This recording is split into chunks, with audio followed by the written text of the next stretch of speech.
நண்பர்களே, உங்கள் வாழ்க்கையில் எல்லாமே கைமீறி போவது போன்ற உணர்வு எப்போதாவது வந்திருக்கிறதா? எவ்வளவு உழைத்தாலும் முன்னேற்றம் இல்லை, நெருக்கமானவர்களே முதுகில் குத்துகிறார்கள், கடன் சுமை அழுத்துகிறது என ஒரு இருண்ட குகைக்குள் இருப்பது போல் உணர்கிறீர்களா?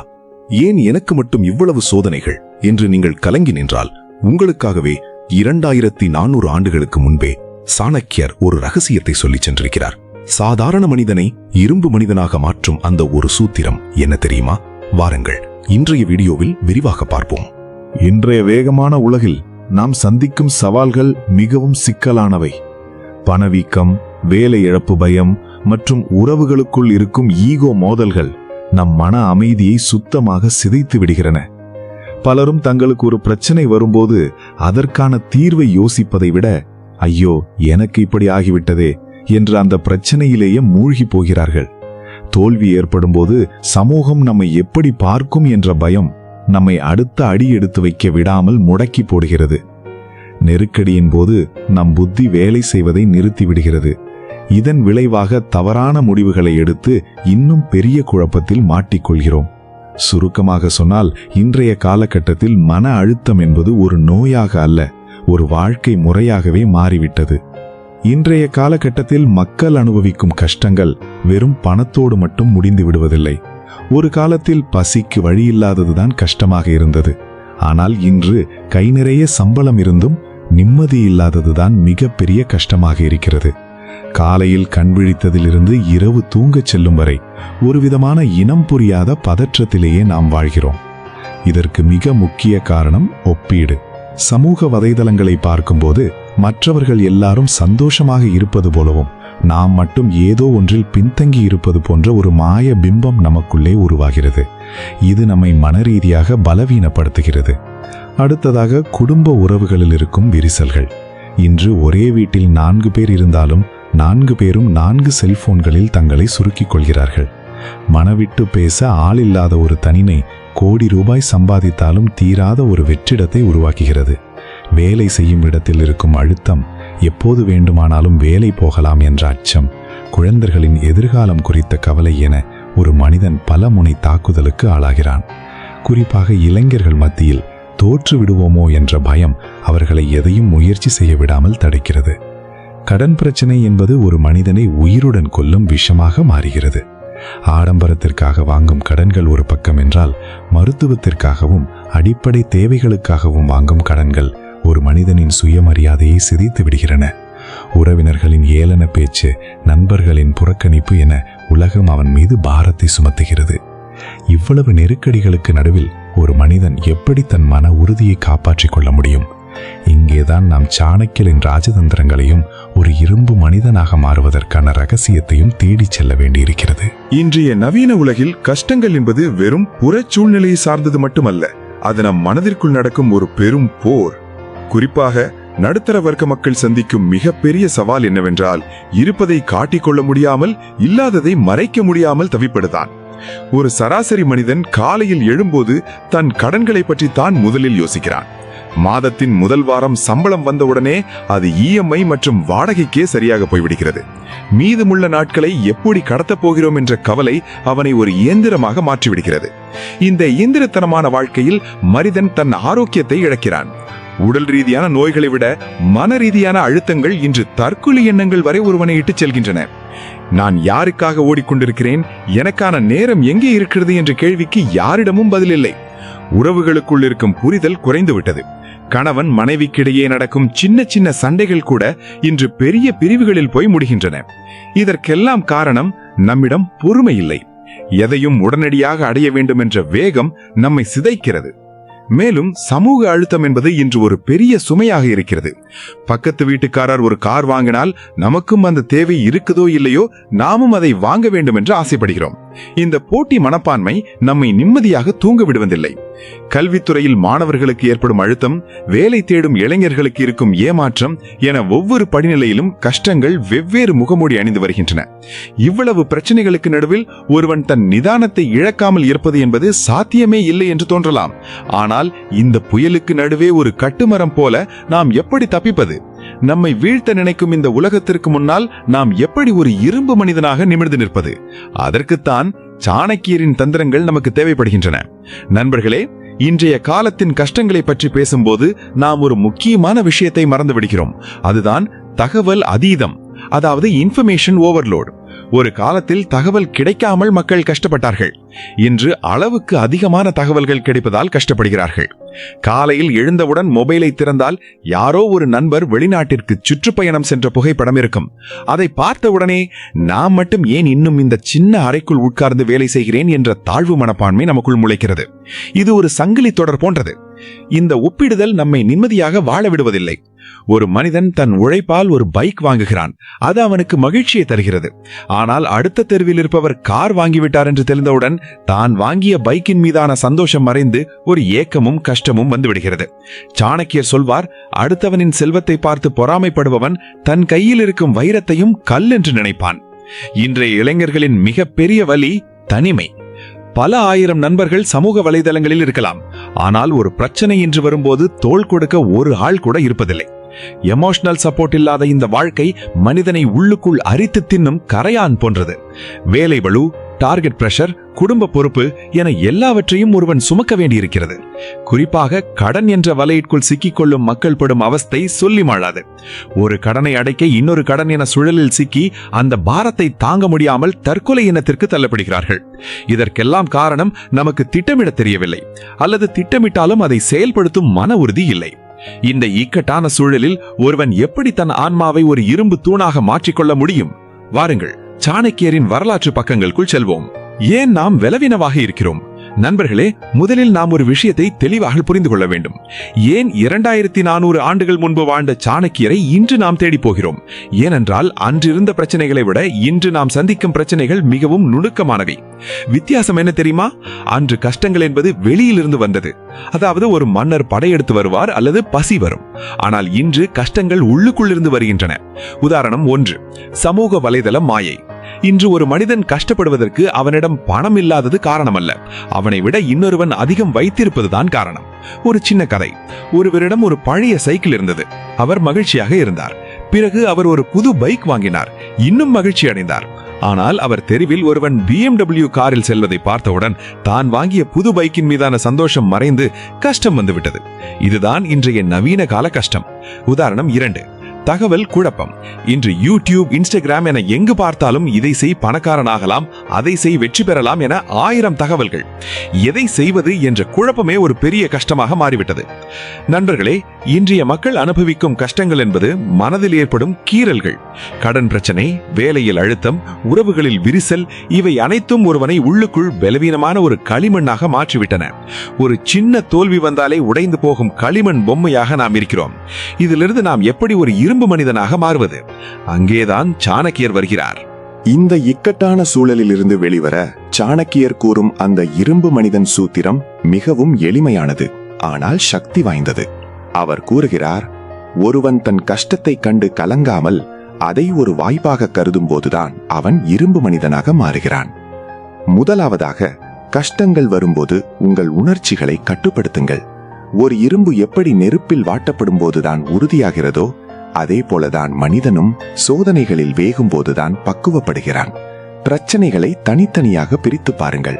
உணர்ச்சி வசப்பட்டு முடிவெடுக்காமல் சாணக்கியரின் தந்திரப்படி நிதானம் என்ற ஆயுதத்தை ஏந்துங்கள். உங்கள் பலவீனத்தை யாரிடமும் காட்டிக்கொள்ளாதீர்கள்.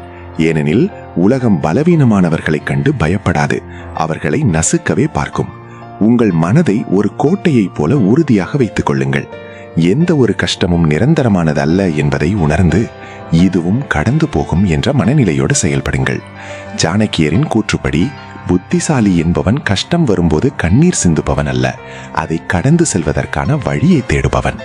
நண்பர்களே, இந்த எல்லா கஷ்டங்களையும் சுக்கு நூறாக உடைக்க சாணக்கியர் வழங்கும் அந்த இரும்பு மனிதன் சூத்திரம் மிகவும் ஆழமானது.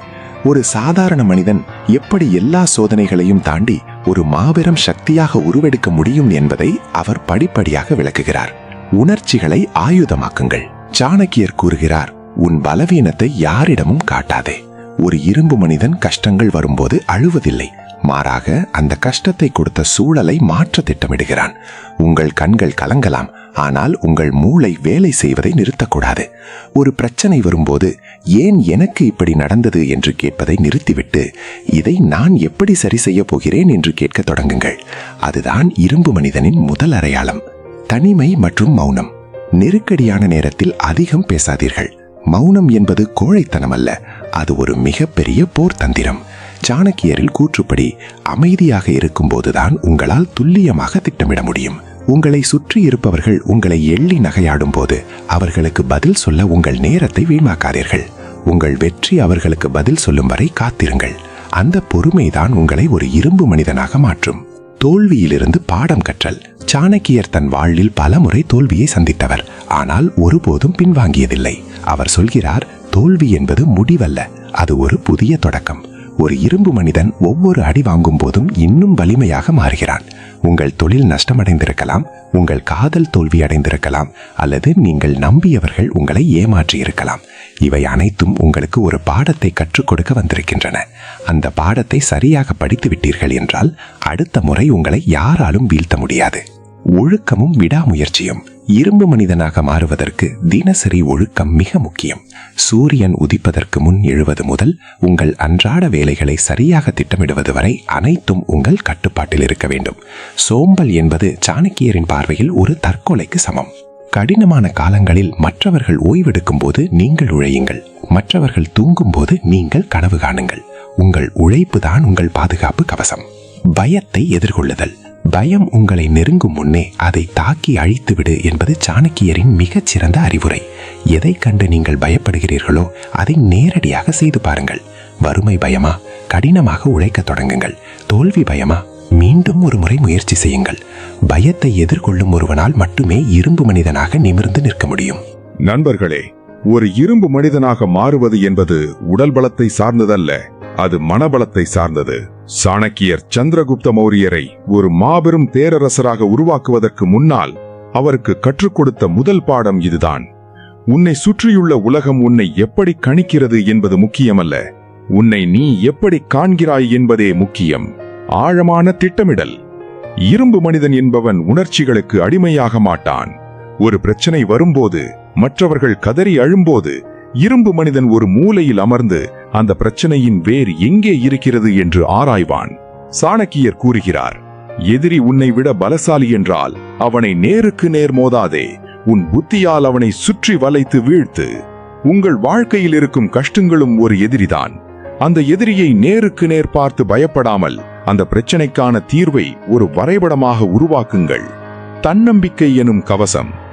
உலகமே உங்களை உன்னால் முடியாது என்று சொல்லும்போது உங்கள் உள்மனம் முயற்சி செய் என்று சொல்ல வேண்டும். சாணக்கியரின் கூற்றுப்படி ஒரு மனிதனின் மிகப்பெரிய சொத்து அவனது கல்வி மற்றும் அனுபவம். செல்வம் திருடு போகலாம், உறவுகள் பெரியலாம், ஆனால் உங்கள் திறமை உங்களை விட்டு எங்கும் போகாது. அந்த திறமையின் மீது நம்பிக்கை வையுங்கள். ஒரு இரும்பு எப்படி நெருப்பில் வேகும் போதுதான் இன்னும் உறுதியாகிறதோ, அதேபோல உங்கள் வாழ்க்கையில் வரும் ஒவ்வொரு அடியும் உங்களை செதுக்க வந்த உளி என்று நினைத்துக் கொள்ளுங்கள். காலத்தின் மதிப்பு. கஷ்டமான காலங்களில் நாம் செய்யும் மிகப்பெரிய தவறு நேரத்தை வீணடிப்பது. புலம்புவதிலும் மற்றவர்களை குறை சொல்வதிலும் நம் நேரத்தை செலவிடுகிறோம். ஆனால் சாணக்கியர் சொல்கிறார், காலம் என்பது ஒரு கூர்மையான வாள், அதை சரியாக பயன்படுத்த தெரியாதவன் அதனாலேயே வெட்டப்படுவான். உங்கள் கஷ்டங்களை கடக்க வேண்டுமானால் ஒவ்வொரு நிமிடத்தையும் பயனுள்ளதாக மாற்றுங்கள். புதிய விஷயங்களை கற்றுக்கொள்ளுங்கள். உங்கள் தொழிலை எப்படி அடுத்த நிலைக்கு கொண்டு செல்வது என்று யோசியுங்கள். நண்பர்களே, ஒரு சாதாரண மனிதன் எப்படி சிகரத்தை தொட முடியும் என்பதற்கு சாணக்கியரின் வாழ்க்கையே ஒரு பாடம். அவர் வெறும் தத்துவங்களை மட்டும் சொல்லவில்லை, அதை செய்து காட்டினார். விளிம்பிலிருந்து தொடங்குங்கள். சாணக்கியரும் சந்திரகுப்தரும் நந்த வம்சத்தை தொடக்கத்தில் நேரடியாக தாக்கிய போது படுதோல்வியடைந்தார்கள். காடுகளில் ஒளிந்து வாழ்ந்தபோது ஒரு ஏழை வீட்டில் ஒரு தாய் தன் குழந்தைக்கு கஞ்சி ஊற்றுவதை பார்த்தார் சாணக்கியர். அப்போது அந்த தாய் சொன்னாள், நீயும் சாணக்கியனை போலத்தான் முட்டாள்தனமாக செய்கிறாய். கஞ்சியின் நடுப்பகுதி சூடாக இருக்கும், ஓரத்திலிருந்து சாப்பிட்டால் தான் சூடு தெரியாது. இந்த சின்ன சம்பவம் சாணக்கியரின் கண்களை திறந்தது. உடனே அவர் தன் திட்டத்தை மாற்றினார். நேரடி போர் விடுத்து எதிரியின் எல்லை பகுதிகளை மெல்ல மெல்ல கைப்பற்றி இறுதியில் தலைநகரை வீழ்த்தினார். உங்கள் வாழ்க்கையிலும் கஷ்டங்கள் ஒரு மலையளவு இருந்தால் அதன் நடுவில் மோதாதீர்கள். சின்ன சின்ன மாற்றங்களை விளிம்பில் இருந்து தொடங்குங்கள். உங்கள் கடன்களை குறைக்க வேண்டுமா? சிறிய தொகையிலிருந்து தொடங்குங்கள். ஒரு பெரிய இலக்கை அடைய வேண்டுமா? அதன் முதல் படியை சிறிதாக வையுங்கள். இதுதான் இரும்பு மனிதனின் முதல் ராஜதந்திரம். அவமானத்தை எரிபொருளாக மாற்றுங்கள். சாணக்கியர் அவமானப்பட்ட தருணத்தை நினைத்து பாருங்கள். நந்த மன்னனால் அவமதிக்கப்பட்டு வெளியேற்றப்பட்ட போது அவர் அழுது கொண்டு வீட்டிற்கு செல்லவில்லை. மாறாக தன் சிகையை அவிழ்த்துவிட்டு இந்த வம்சத்தை அழிக்கும் வரை இதை முடிக்க மாட்டேன் என்று சபதமெடுத்தார். அந்த அவமானம் அவருக்கு வலியை தரவில்லை, ஒரு வெறியை தந்தது. உங்களையும் யாராவது அவமானப்படுத்தி இருக்கிறார்களா? உங்களால் முடியாது என்று ஒதுக்கி தள்ளி இருக்கிறார்களா? அதை நினைத்து கவலைப்படாதீர்கள். அந்த அவமானத்தை ஒரு பேட்டரி போல பயன்படுத்துங்கள். உங்கள் வெற்றிதான் அவர்களை மௌனமாக்க வேண்டும். ஒரு இரும்பு மனிதன் பழி வாங்க மாட்டான். தன் தகுதியை உயர்த்தி மற்றவர்கள் அண்ணாந்து பார்க்கும் இடத்திற்கு செல்வான். மௌனம் எனும் போர்வாள். ஒரு முறை சாணக்கியரிடம் கேட்கப்பட்டது, வலிமையான ஆயுதம் எது என்று. அவர் சொன்னார், மௌனம். நீங்கள் கஷ்டப்படும் போது உங்கள் கதையை யாரிடமும் சொல்லாதீர்கள். நீங்கள் பலவீனமாக இருக்கும்போது உலகம் உங்களுக்கு உதவி செய்யாது, மாறாக உங்களை இன்னும் கீழே தள்ள பார்க்கும். இரும்பு மனிதன் தன் திட்டங்களை இதயத்திற்குள் பூட்டி வைப்பான். அவன் என்ன செய்ய போகிறான் என்பது அவன் எதிரிக்கு மட்டுமல்ல, அவனது நிழலுக்கு கூட தெரியக்கூடாது. காரியம் முடியும் வரை அமைதியாக இருங்கள். காரியம் முடிந்த பின் உங்கள் வெற்றி உலகம் முழுக்க முழங்கட்டும். ஒழுக்கம் மற்றும் தினசரி பயிற்சி. சந்திரகுப்தரை ஒரு சாதாரண சிறுவனாக இருந்தபோது தத்தெடுத்த சாணக்கியர் அவருக்கு கொடுத்த பயிற்சிகள் மிக கடுமையானவை. உணவில் விஷம் கொடுத்து பழகினார். எதிரி விஷம் கொடுத்தாலும் உடல் தாங்க வேண்டும் என்பதற்காக. ஒரு இரும்பு மனிதன் தன் உடலையும் மனதையும் தயார் நிலையில் வைத்திருக்க வேண்டும். கஷ்டம் வரும்போது மட்டும் கடவுளை தேடாமல் தினமும் உங்களை நீங்கள் செதுக்கிக் கொள்ள வேண்டும். அதிகாலையில் எழுவது, உடல் பயிற்சி செய்வது, நல்ல புத்தகங்களை வாசிப்பது, இவையெல்லாம் உங்கள் மனதை இரும்பாக மாற்றும். இறுதி இலக்கில் தெளிவு. சாணக்கியர் சொல்வார், ஒரு இலக்கை அடைவதற்கு வழிகள் மாறலாம், ஆனால் இலக்கு மாறக்கூடாது. ஒரு காட்டில் புலி வேட்டையாடும் போது இடையில் ஒரு மான் குறுக்கிட்டால் அது மானை துரத்தாது. அதன் குறி யானையின் மீது இருந்தால் அது யானையை அடையும் வரை ஓடிக்கொண்டே இருக்கும். உங்கள் குறி உங்கள் முன்னேற்றத்தின் மீது இருக்கட்டும். இடையில் வரும் சின்ன சின்ன தொல்லைகளையும் கஷ்டங்களையும் கண்டு திசை மாறாதீர்கள். நண்பர்களே, இப்போது நாம் இரும்பு மனிதனாக மாறுவதற்கான அந்த ரகசிய பகுதிக்கு வருவோம். இரும்பு மனிதன் என்பவன் கஷ்டமே வராதவன் அல்ல. கஷ்டங்கள் வரும்போது அதை தன் வளர்ச்சிக்கு உரமாக மாற்றுபவன். அந்த ஒரு முடி, அவமானத்தை ஆற்றலாக மாற்றுதல். மன்னன் தனநந்தன் சாணக்கியரை எல்லார் முன்னிலையிலும் அவமானப்படுத்தி அரண்மனையை விட்டு வெளியேற்றினான். அந்த நேரத்தில் சாணக்கியர் ஒரு சராசரி மனிதனைப் போல அழுது கொண்டு போகவில்லை. அவர் ஒரு இரும்பு மனிதனாக மாறினார். தன் சிகையை, அதாவது முடியை அவிழ்த்துவிட்டு, எந்த நந்த வம்சம் என்னை அவமானப்படுத்தியதோ அந்த வம்சத்தை வேரோடு அழிக்கும் வரை என் முடியை முடிக்க மாட்டேன் என்று சபதம் எடுத்தார். பாடம்: இரும்பு மனிதன் அவமானத்தை வலியில் முடிக்க மாட்டான், அதை வெற்றியில் முடிப்பான். உங்களுக்கு ஒரு அவமானம் நடந்தால் அது உங்களை எரிக்கும் நெருப்பாக இருக்கக்கூடாது, உங்களை செதுக்கும் நெருப்பாக இருக்க வேண்டும். சுடச் சுட கஞ்சி. திட்டமிடலின் நுணுக்கம். சாணக்கியரும் சந்திரகுப்தரும் ஆரம்பத்தில் தோற்று போய் காட்டில் பதுங்கி இருந்தபோது ஒரு ஏழை பெண் தன் குழந்தைக்கு சோறு போடுவதை பார்த்தார்கள். அந்த சிறுவன் தட்டின் நடுவில் கையை வைத்து சுட்டுக் கொண்டான். அப்போது அந்த தாய் சொன்னார், நீயும் சாணக்கியனைப் போலதான் செய்கிறாய், நடுவில் கையை வைத்தால் சுடும், ஓரத்திலிருந்து சாப்பிடு. பாடம்: இதுதான் இரும்பு மனிதனின் ராஜதந்திரம். உங்கள் கஷ்டங்கள் ஒரு பெரிய மலையாக இருந்தால் அதன் உச்சியை பார்த்து மலைக்காதீர்கள். அதன் ஓரத்தில் இருக்கும் சின்ன சின்ன பிரச்சனைகளை முதலில் தீர்க்க தொடங்குங்கள். உங்கள் கடன் 10 லட்சம் என்றால் முதலில் 10,000 ரூபாயை அடைப்பதற்கான வழியை தேடுங்கள். விளிம்பிலிருந்து தொடங்குபவனே இரும்பு மனிதன். விஷம் கலந்த உணவு. தயார் நிலை. சாணக்கியர் சந்திரகுப்தருக்கு தெரியாமலேயே அவர் உண்ணும் உணவில் தினமும் ஒரு சொட்டு விஷம் கலந்து கொடுத்து வந்தார். ஏன் தெரியுமா? ஒருவேளை எதிரிகள் விஷம் கொடுத்தால் சந்திரகுப்தரின் உடல் அதை தாங்க வேண்டும் என்பதற்காக. ஒரு இரும்பு மனிதன் எதற்கும் தயாராக இருப்பான். வாழ்க்கை இனிமையாக இருக்கும்போது கொண்டாடுபவன் இரும்பு மனிதன் அல்ல. கசப்பான விஷத்தையே உணவாக கொடுத்தாலும் அதை ஜீரணித்து எழுந்து நிற்பவனே உண்மையான இரும்பு மனிதன். நண்பர்களே, நன்றாக கவனியுங்கள். முதல் பகுதி சொன்னது நாம் ஏன் பலவீனமாக இருக்கிறோம் என்று. இது களிமண் மனநிலை. இரண்டாவது பகுதி சொல்வது நம்மை எப்படி உலகம் பார்த்தாலும் நாம் நம் இலக்கில் உறுதியாக இருக்க வேண்டும் என்பது. இது இரும்பு மனநிலை. களிமண்ணை எரிந்து உடைக்கலாம், ஆனால் இரும்பை எரிந்தால் அது எரியும் கையைத்தான் உடைக்கும். உங்கள் கஷ்டங்கள் உங்களை உடைக்க நிலைக்கலாம், ஆனால் சாணக்கியரின் இந்த சூத்திரத்தை பின்பற்றினால் நீங்களும் ஒரு இரும்பு மனிதனாக நிமிர்ந்து நிற்பீர்கள். நண்பர்களே, இறுதியில் சாணக்கியர் சொல்வது இதுதான்: உலகம் உங்களை கீழே தள்ள முயற்சிக்கும், ஆனால் நீங்கள் ஒரு ரப்பர் பந்தை போல இன்னும் வேகமாக மேலே எழ வேண்டும். உங்கள் மனதை இரும்பாக மாற்றிக்கொண்டால் எந்த ஒரு கஷ்டமும் உங்களை சிறு கீறல் கூட செய்ய முடியாது. இந்த சூத்திரத்தை உங்கள் இரத்தத்தில் ஊற்றிக்கொள்ளுங்கள்.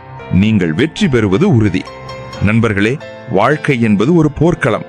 இங்கே ஆயுதம் ஏந்தியவன் வெல்வதை விட அசைக்க முடியாத மன உறுதி கொண்டவனே இறுதி வெற்றி பெறுகிறான். உங்கள் கஷ்டங்களைக் கண்டு பயப்படுவதை நிறுத்திவிட்டு அவற்றை உங்கள் முன்னேற்றத்திற்கான படிக்கட்டுகளாக மாற்றுங்கள். இந்த சாணக்கியர் சொன்ன இரும்பு மனிதன் சூத்திரத்தை உங்கள் வாழ்வில் கடைபிடித்தால் எந்த சூழ்நிலையிலும் நீங்கள் தோற்கடிக்கப்பட முடியாத ஒரு ஆளுமையாக உருவெடுப்பீர்கள். இந்த தகவல் உங்களுக்கு பயனுள்ளதாக இருந்தால் உங்கள் நண்பர்களுக்கும் பகிருங்கள். மீண்டும் ஒரு வலிமையான பதிவில் சந்திப்போம்.